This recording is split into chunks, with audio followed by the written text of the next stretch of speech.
Shri DM Qadeer आनंद।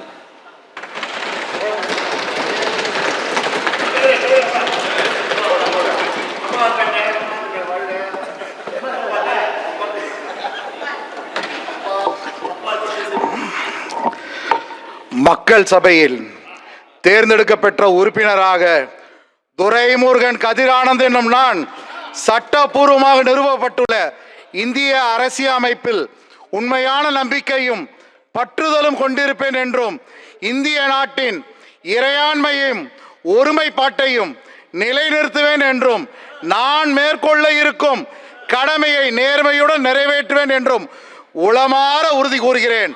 தாய் தந்தைக்கு வணக்கம், நன்றி. வாழ்க தமிழ்நாடு, வெல்க திமுக, வாழ்க தளபதி, வருங்காலம் எங்கள் உதயநிதி.